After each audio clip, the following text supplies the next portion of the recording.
Hello students, हमारा chapter 4 चल रहा है। हमने इस चैप्टर की फ़र्स्ट वीडियो मैंने अपलोड हो गई है इस चैप्टर की, जिसमें हमने हार्डनेस तक पढ़ा था। नाउ इस वीडियो में हम मैलिएबिलिटी से स्टार्ट करेंगे। Have you seen an aluminium foil which is a thin sheet of the metal. अब देखिए, एल्युमिनियम फॉइल तो हम सब ने देखे होंगे। एल्युमिनियम फॉइल एल्युमिनियम मेटल की बनी होती है और वो उसी मेटल की एक पतली सी परत होती है। Most metals can be beaten into thin sheets by hammer और ए सिमिलर डिवाइस। अब देखिए, हम ज़्यादातर मेटल्स को क्या कर सकते हैं, हैमर एक हैवी ऑब्जेक्ट है और सिमिलर डिवाइस यानी हैमर के ही जैसे कोई हैवी ऑब्जेक्ट्स को लेकर उसको बीट कर करके उस मेटल को पतली पतली शीट्स में बना सकते हैं। The property of metals due to which they can be beaten into thin sheets is called malleability। अब देखिए, मेटल्स की यही प्रॉपर्टी जिसकी वजह से वो पतली पतली शीट्स में बीटन हो सकते हैं, उन्हें हम कन्वर्ट कर सकते हैं हैवी ऑब्जेक्ट्स को उनके ऊपर मारकर उनको बीट करके।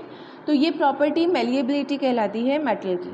Gold and silver are the most malleable metals and for this reasons they are used for making jewelry and other decorative items. अब देखिए, गोल्ड और सिल्वर सबसे ज़्यादा मेलिएबल मेटल्स हैं और इसी वजह से इनका हम लोग इस्तेमाल ज्वेलरी बनाने में और जो अलग अलग डेकोरेटिव आइटम्स हैं, जैसे पहले टाइम में क्या होता था कि मिठाई वगैरह के ऊपर चांदी के सोने के वर्क लगाए जाते थे, पतली पतली शीट्स। तो पतली पतली शीट्स आई कहाँ से? हमने किसी मेटल को छीला थोड़ी है, नहीं, हमने क्या करा, छोटा सा एक टुकड़ा लिया गोल्ड का या सिल्वर का और उसे हैमर से खूब मारा। उसको इतनी देर तक हमने उसको बीटन आउट किया, इतनी देर तक उसको बीट किया कि वो पतली पतली शीट्स में कन्वर्ट हो गया, एक छोटा सा metal. Other metals that can be beaten into sheets include copper, iron, tin and aluminium. अब देखिए, यहाँ 4 और एग्जाम्पल्स आए हैं गोल्ड और सिल्वर को हटा के, जिन्हें आप किसी हैवी ऑब्जेक्ट से मार कर पतली पतली शीट्स में कन्वर्ट कर सकते हैं। एल्युमिनियम फॉइल्स तो हमने देखेंगे हमारे घरों पर। एल्युमिनियम फॉइल जो होते हैं जिसमें हमारी रोटी वगैरह या सब्ज़ी जो भी स्कूल आप लेकर आते हैं अपना लंच बॉक्स में रखकर, तो एल्युमिनियम फॉइल्स क्या है? एल्युमिनियम मेटल ही है। एक छोटा सा एल्युमिनियम का टुकड़ा लिया था हमने, पीस लिया था और हैमर से उसको क्या करा, हैमर से उसको हमने बीट करवाया, ठीक है, मारा उसको हैवी ऑब्जेक्ट से, तो वो पतली पतली शीट्स में कन्वर्ट हो गया बिना टूटे। तो ये मैलिएबिलिटी प्रॉपर्टी होती है। Non metals are brittle and hence can not be beaten into sheets. अब देखिए, नॉन मेटल्स जो होते हैं वो ब्रिटल होते हैं। ब्रिटल का मतलब इजीली टूट जाते हैं। देखिए, वर्ल्ड हेल्प में आया है something that can be easily broken. ऐसी कोई भी चीज़ जिसे आप आसानी से तोड़ सकें, जो आसानी से टूट जाए, ये ब्रिटलनेस होती है प्रॉपर्टी उस चीज़ की कि वो इजीली टूट जाए। तो नॉन मेटल जितने भी होते हैं वो ब्रिटल होते हैं, यानी कि अगर आप किसी भी नॉन मेटल को मारोगे किसी हैवी ऑब्जेक्ट से तो वो पत्थर की तरह टूट जाएगा। Ductility. Most metals can easily be drawn into thin wires. The property of metals due to which they can be drawn into thin wires is called ductility. अब देखिए, जितने भी मेटल्स हैं, ज़्यादातर मेटल्स क्या हैं, आप उन्हें खींच कर तार होते हैं, वायर्स, उनमें कन्वर्ट कर सकते हैं, हम बना सकते हैं। और यही प्रॉपर्टी किसी भी मेटल की कि वो लंबे लंबे वायर्स के अंदर हम उसे बना सकें, वो खिंच जाए, डक्टिलिटी कहलाती है। जो है शीट्स में कन्वर्ट हो जाना, पतली पतली शीट्स में कन्वर्ट हो जाना, तो मैलिएबिलिटी है। और खिंचने वाली प्रॉपर्टी कि हम किसी भी मेटल को इतना ज़्यादा खींचें कि वो पतले पतले वायर्स में बदल जाए, ये डक्टिलिटी प्रॉपर्टी कहलाती है। Gold and platinum are 2 of the most ductile metals. Other metals that can be drawn into wires include silver, copper, aluminium and tungsten. अब सबसे हाईली मोस्ट डक्टाइल मेटल्स हैं गोल्ड एंड प्लैटिनम, और जो दूसरे हैं वो हैं सिल्वर हैं, कॉपर हुआ, एल्युमिनियम हुआ, टंगस्टन हुआ। ये 4 दूसरे मेटल्स के एग्जाम्पल हैं। Non metals they are brittle and hence can not be drawn into wires. अब देखिए, नॉन मेटल्स ब्रिटल होते हैं और उन्हें आप वायर्स में कन्वर्ट नहीं कर सकते।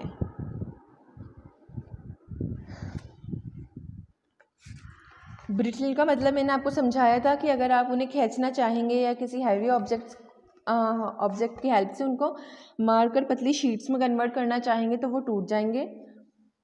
शीट्स में ना ही शीट्स में कन्वर्ट होंगे, ना ही वायर बनेंगे। Now thermal conductivity.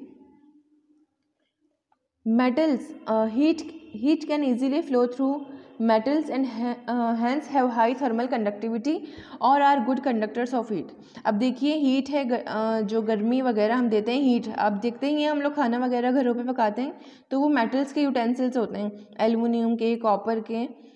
तो हम लोग क्या करते हैं, जब हम खाना बनाने के लिए या गैस स्टोव पे उस मेटल को रखते हैं तो आपने ये नोटिस किया होगा कि गैस तो उसके तले पर बेस पार्ट पे लग रही है लेकिन उसका हैंडल भी गर्म हो जाता है। इसका मतलब क्या हुआ कि हीट तो हमने उसके बेस पार्ट को प्रोवाइड करवाई, पर वो हीट उस मेटल में से ट्रांसफ़र होकर फ्लो करके तैरते हुए आगे उसके ऊपर का जो हैंडल होता है जिससे हम उसको उठाते हैं पकड़ के, वहाँ तक आ गई। सो इस लाइन का यही मतलब है कि heat can easily flow through metals. तो हीट जो है मेटल्स के अंदर से ईजिली फ्लो आउट हो सकती है, इसलिए ये हाई थर्मल कंडक्टिविटी रखते हैं। ठीक है, इसका मतलब है कि metals good conductor of heat होते हैं। आप मेटल्स को देखिए गर्म कीजिए, आप जो गर्मी उसे प्रोवाइड कराएंगे गैस स्टोव पे रख के या किसी और दूसरी चीज़ से भी, तो वो आप बेस पर प्रोवाइड कराते हैं, हम बेस से नीचे रखते हैं। जब हम उसे रखते हैं तो जो स्टोव के कांटेक्ट में कौन सा पार्ट आता है मेटल का, हमारे बर्तनों का नीचे वाला पार्ट। लेकिन हम लोग ये नोटिस करते हैं कि उसका हैंडल तक काफ़ी गर्म हो जाता है और हमारे पकड़ने में नहीं आता। तो इसका क्या मीन है कि जो हीट था वो उसके बेस पार्ट से ट्रांसफ़र होते होते ऊपर तक आ गई। Silver has the and for this reason they are use for making cooking utensils. और इसी रीज़न की वजह से हम बर्तन बनाने के काम में मेटल्स का इस्तेमाल करते हैं। Silver has the highest thermal conductivity amongst metals followed by copper. अब देखिए सबसे हाईएस्ट थर्मल कंडक्टिविटी किस मेटल की है, सिल्वर। जो चांदी है सबसे जल्दी गर्म होता है, उसके बाद कॉपर की बारी आती है। The next metal is copper.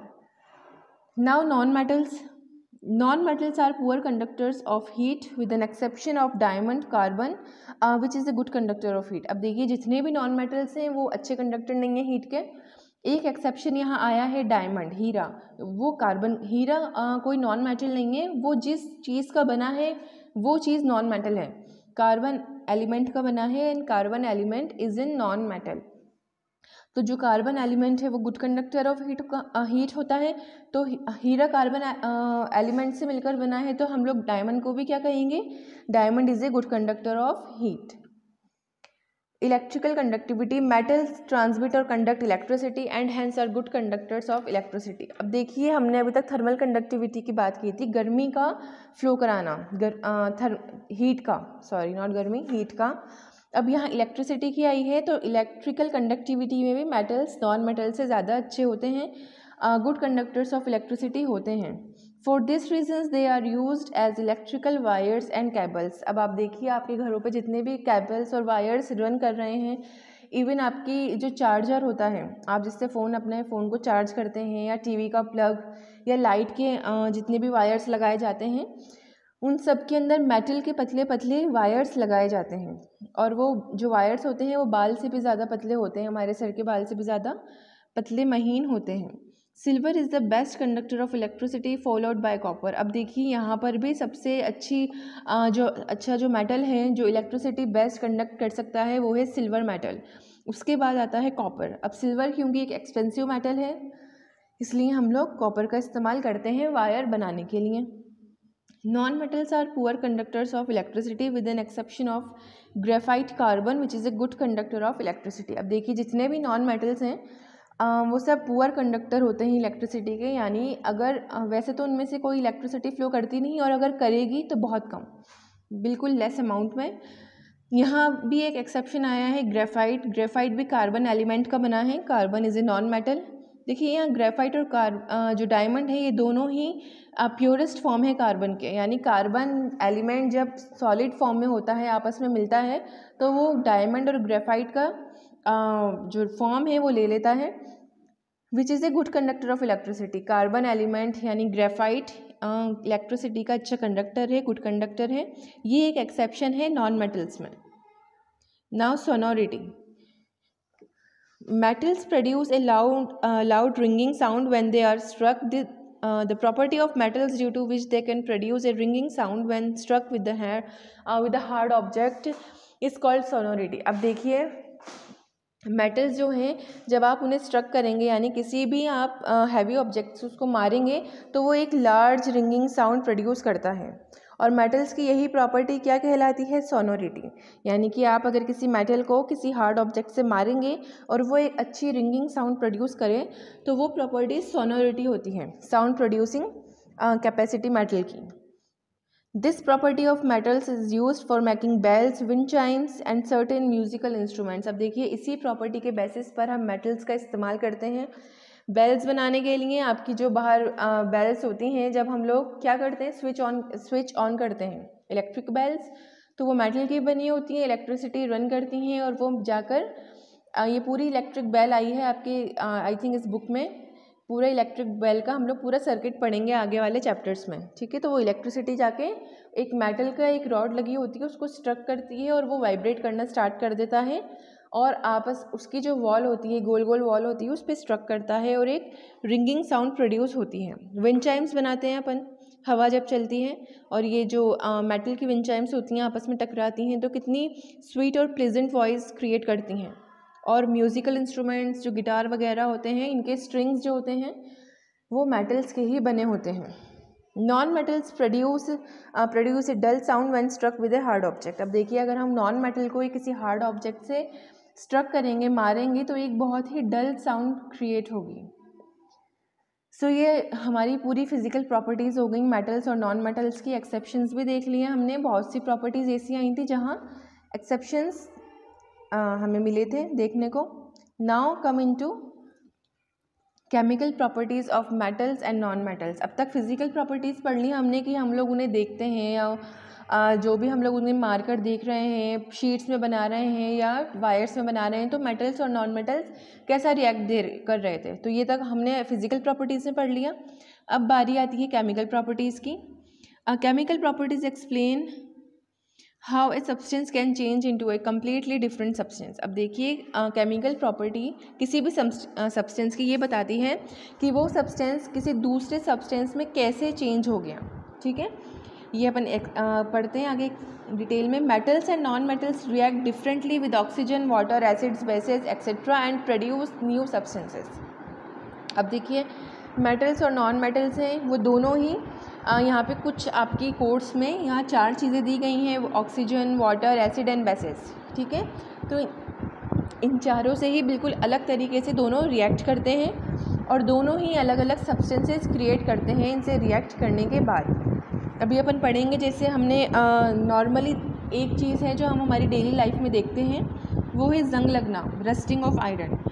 तो क्या होता है, हवा में जो ऑक्सीजन प्रेजेंट है और जो नमी, वाटर वेपर, ठीक है, जो हवा में नमी प्रेजेंट है यानी पानी और ऑक्सीजन प्रेजेंट है, ऑक्सीजन गैस है, हवा में प्रेजेंट होती है। तो इन दोनों की प्रेजेंस में जो आयरन है वो ऑक्सीजन से रिएक्ट कर लेता है, एटमॉस्फेरिक यानी हवा वाली ऑक्सीजन से, और रेडिश ब्राउन कलर का सब्सटेंस क्रिएट हो जाता है। वो आयरन क्या करेगा, ऑक्सीजन से रिएक्ट कर जाएगा और रस्ट बनाएगा यानी जंग बनाएगा, और वो जो जंग है वो उस आयरन की बॉडी पे से नीचे झड़ जाता है। तो अब देखिए बिल्कुल ये कम्प्लीटली डिफरेंट सब्सटेंसेस में बदल गया। आयरन, लोहा, जो हमारे पास हमने जिस भी लोहे की चीज़ें बनाई थी, सपोज़ करो पुल बनाया या कोई मॉन्यूमेंट बनाया, स्टैचू बनाया, तो कुछ वक्त बाद हमने क्या देखा, कुछ साल बाद धीरे धीरे वो लोहा झड़ना स्टार्ट हो गया। और झड़ भी कैसे रहा है, लोहे का कलर पहले दूसरा था, लेकिन जब वो झड़ा तो हमने देखा वो रेडिश ब्राउन कलर का हो गया। तो जो रेडिश ब्राउन चीज़ है वो होती है रस्ट, जंग। तो लोहा बिल्कुल अलग चीज़ में बदल गया। ये अपन पढ़ेंगे आगे कोरोजन में। Reaction with oxygen, metals, most metals combine with oxygen to form metal oxide. अब देखिए जितने भी मेटल्स हैं, ज़्यादातर मेटल्स ऑक्सीजन के साथ कंबाइन करते हैं और मेटल ऑक्साइड बनाते हैं। Different metals react with oxygen of air at different rates. और जितने भी मेटल्स हमारे पास हैं, मेटल्स की कैटेगरी में जितने भी एलिमेंट्स हैं, वो सब क्या है, ऑक्सीजन से उनकी रिएक्शन की जो रेट होती है, ठीक है, वो अलग अलग होती है। कुछ मेटल्स बहुत जल्दी रिएक्ट कर जाते हैं, कुछ को बहुत टाइम लगता है। अब जैसे लोहे के बारे में बताया, एकदम तो ऐसा होगा नहीं कि आपने कोई मॉन्यूमेंट बना के हवा में रखा, कोई स्टैचू छोटा सा लोहे का लाए और 1-2 महीने बाद ही वो ख़राब हो गया, नहीं, टाइम लगता है। सबकी अपनी अपनी रेट होती है रिएक्शन की। Sodium is a highly reactive metal. अब सबसे ज़्यादा हाईली रिएक्टिव मेटल कौन सा है, ऑक्सीजन के साथ। ऑक्सीजन के साथ सबसे ज़्यादा हाईली रिएक्टिव मेटल है sodium metal. It reacts spontaneously and vigorously with the oxygen present in air to form sodium oxide. अब देखिए, अगर आप सोडियम को हवा में रखेंगे, आप एयर के अंदर जैसे आपका रूम टेम्परेचर ही क्यों ना हुआ, लेबॉरेटरीज़ वगैरह में अगर हम इसको ऑक्सीजन के कांटेक्ट में लाएंगे जो हवा के अंदर प्रेजेंट है, तो ये स्पॉन्टेनियसली यानी सेकंड्स के अंदर, with in minutes sodium oxide बना लेगा. It catches fire if kept exposed and for this reason it is stored under kerosene. इसलिए हम क्या करते हैं, सोडियम मेटल को हवा में नहीं रखते, इसे खोलकर कैरोसिन के अंदर इसे रखा जाता है, क्योंकि अगर ज़्यादा देर तक हमने इसको हवा में रखा, यानी हमारे रूम्स के अंदर ऐसे ही छोड़ दिया इसको, तो ये फायर कैच कर लेता है, इसमें आग लग जाती है. ये यहाँ रिएक्शन आई है सोडियम की. सोडियम का ये सिंबल है N है, और ये ऑक्सीजन का सिंबल है O. अब ये सोडियम और ऑक्सीजन आपस में मिलके बनाते हैं सोडियम ऑक्साइड. ये सोडियम ऑक्साइड बना है Na2O. ये इजीली क्या करता है, फायर कैच कर लेता है. Magnesium reacts with oxygen of air only on heating. अब देखिए, मैग्नीशियम भी एक मेटल है. ये ऑक्सीजन से सिर्फ तब रिएक्ट करता है, हवा के ऑक्सीजन से, जब आप इसको हीट दें यानी इसे जलाएं. अगर आप एक पतला सा मैग्नीशियम का एक स्ट्रिप लेकर आएंगे, क्योंकि हमने पढ़ा था हम जो मेटल्स हैं उन्हें मार मार कर पतली शीट्स में बदल सकते हैं, स्ट्रिप्स में बदल सकते हैं. तो हम मैग्नीशियम मेटल की अगर एक स्ट्रिप लाकर और उसको जलाएंगे ऐसे ही हमारे रूम के अंदर या रूम टेम्परेचर पर, तो वो क्या करेगा, हवा में जो ऑक्सीजन प्रेजेंट है और आग हम लोग जला ही रहे हैं, हीट उसको कर ही रहे हैं, तो वो जलते जलते ऑक्सीजन से रिएक्ट करके मैग्नीशियम ऑक्साइड बना लेगा.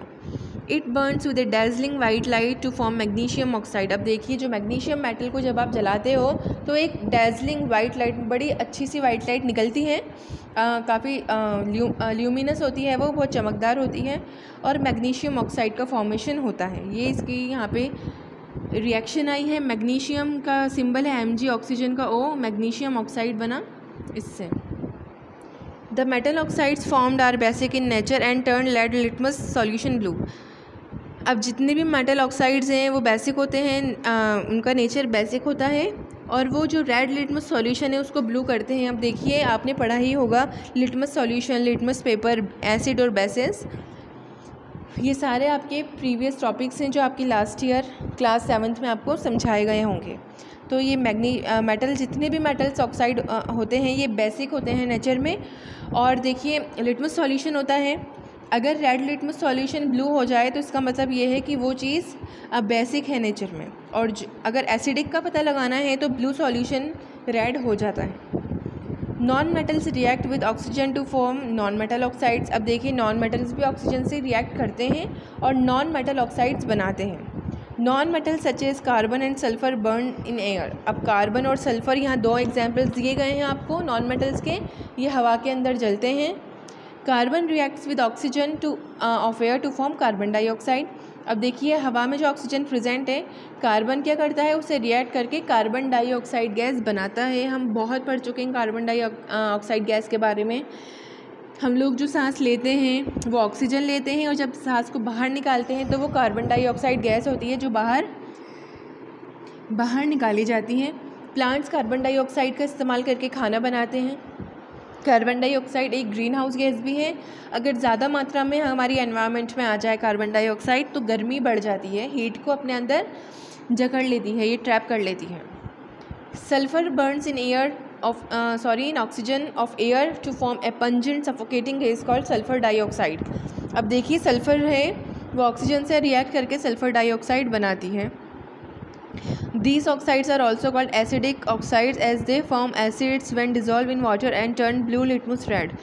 अब देखिए, जितने भी नॉन मेटल ऑक्साइड्स होते हैं वो एसिडिक होते हैं नेचर में, ठीक है, और ये एसिड्स बनाते हैं. अगर इन्हें आप पानी में घोल दें तो इनके ऑक्साइड्स को, जैसे सल्फ़र डाइऑक्साइड बना, अब अगर ये गैस जैसे तैसे पानी में मिक्स हो गई तो वो पानी तेज़ाब बन जाएगा, और जब आप इसे लिटमस सॉल्यूशन में डालेंगे तो ये ब्लू को रेड कलर दे देगा, यानी ब्लू लिटमस सॉल्यूशन वो रेड के अंदर कन्वर्ट हो जाएगा.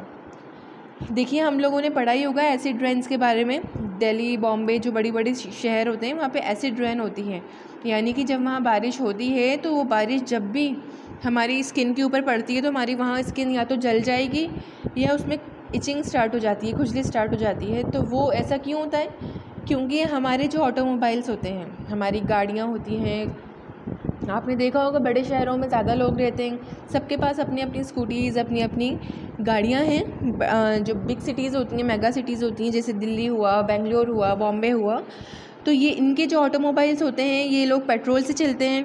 पेट्रोल जो है वो कार्बन कंपाउंड है, कार्बन का बना होता है पेट्रोल। तो जब पेट्रोल जलता है तो हवा के अंदर सल्फ़र, कार्बन ऐसी गैसेस रिलीज़ करता है।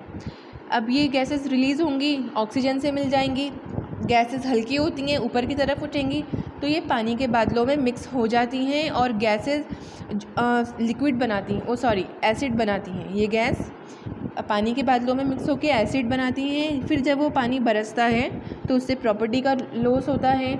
आपके ऊपर अगर आपकी स्किन के टच होगा तो आपकी स्किन में इरिटेशन फ़ील होगा, बर्निंग सेंसेशन फ़ील होगा। प्लांट्स के ऊपर जाके गिरेगा ये पानी, तो प्लांट्स भी क्या होंगे? डैमेज होंगे, उनकी लीव्स डैमेज हो जाएंगी, तो खाना नहीं बनेगा और वो प्लांट मर जाएगा। अगर पानी वाटर बॉडीज़ में जाके वो पानी मिल गया तो एक्वेटिक एनिमल्स और जो भी प्लांट्स हैं उनको हार्मफुल उन पे इफ़ेक्ट्स होंगे। तो ये है इनके कुछ ये मैंने आपको समझाया था कि कैसे ये पानी के अंदर डिज़ोल्व होकर एसिड बनाती हैं। देखिए यहाँ पे इनकी वो भी आ गई, पेज नंबर 52 पर ऊपर ही यहाँ पे इसकी equation CO2 + H2O = H2CO3 carbonic acid. अब सल्फ़र डाइऑक्साइड पानी से मिलेगा तो सल्फ्यूरस एसिड बनाएगा। Now reaction with water. अब हम पढ़ेंगे रिएक्शन विद वाटर। अभी हमने पढ़ लिया reaction with oxygen chemical properties में। अब ये रिएक्शन ऑफ वाटर आ गया। अभी हम इसे हमारी नेक्स्ट वीडियो में देखेंगे कि जो मेटल्स एंड नॉन मेटल्स हैं जब वो पानी के साथ रिएक्शन करते हैं तो क्या बनाते हैं। ये हम नेक्स्ट वीडियो में पढ़ेंगे। इस वीडियो में इतना ही। Bye students.